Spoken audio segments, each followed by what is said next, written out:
everybody. I'm making a new video to talk about your commander skills. So let's go there and discuss some stuff. And I have with me in this video my husband, and I'm going to let him do the explaining. Hey guys, it's your boy, Mr. Lawrence in Nation 135, bringing you back another banger video. Alright, so what we're going to be discussing today, like Miss said, is going to be the commander skills. Now, the commander skills involves quite a bit of things. You know, you have to take in consideration your officer skills. But we'll go over that here in a minute.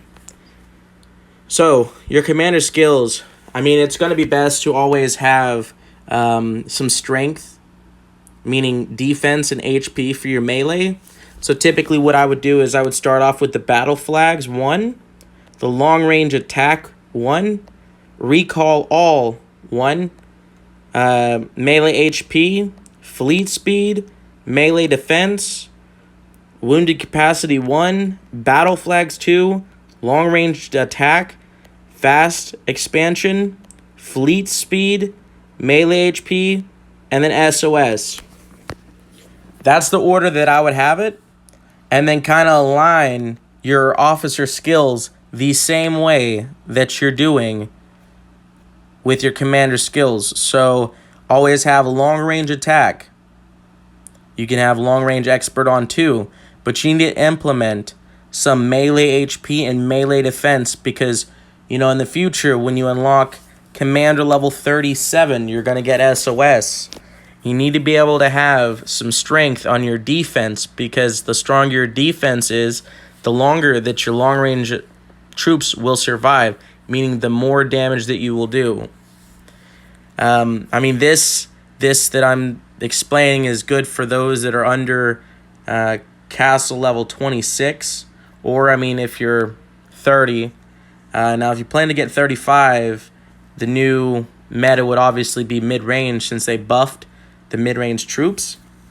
So if you're, you know, level 26 and it's going to be a while before you hit 30, or you're past 30 going to 35, then you're just going to want to do the same thing but mid-range attack instead of long-range attack. And then as far as your officer skills, kind of have it the same way. You know, mid-range attack, mid-range expert with some melee HP, melee defense in there. I mean, this is just my personal opinion. I mean, other people might have a different perspective on it, but I've been playing this game for quite a while, and I feel that this is one of the best setups. I mean, it hasn't failed me yet. But all right, that's my little explanation as far as commander skills and officer skill setup. I'm gonna pass the phone back to Miss, and she can kind of go in a little bit more detail about things if there's anything else to go over. All right, Mr. Lawrence, how about you explain to the players that are level 10 to 25?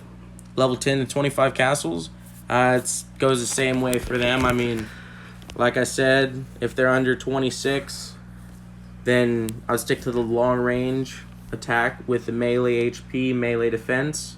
If you're at 26, not really seeing yourself go to 30 for a while, you know, maybe you want to stick to the mid-range idea. But, you know, if you're 30, if you know you're going to 30, that's a goal that you're trying to do, stick with the long range, because having a 900% attack bonus for attack, long range attack, versus, you know, 200% long range attack bonus, I mean, think about it. 900 is going to be better. All right. Now, let's talk about if we are making just a farm account and you don't intend on doing any type of war activity with it.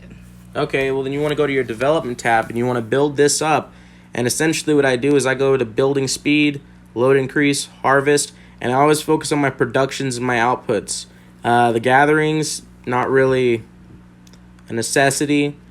So I go to food production, oil output, and I just kind of go down that list and continue doing my food production, oil output. but I followed along because you have to keep going down. So I just do it on my oil gathering because it's easier to get food versus oil. So the faster you can gather oil versus food, I mean, would essentially be better for you in the future. And you just continue going down that list. And when you get to minerals, I mean, that's going to be where you'll go from there. So you want to still do steel production, mineral output, but then follow along the mineral gathering and down from there.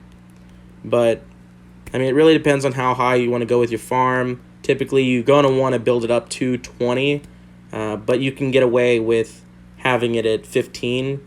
You'll have a lot of steel, but you can just kind of grind for that minerals. But I mean, that's how I would do it with the farms. I mean, just kind of stick with that route. You can kind of conserve your skill points to where you can get further down the list to get more of a production and output between your food and oils. And for me, I personally like to work my way down the war tab only to the recall all in case I needed to bring my troops home. I mean, that's what I do. You don't have to do that way. You can use those commander skill points to continue with your development there. So, hope this helps y'all.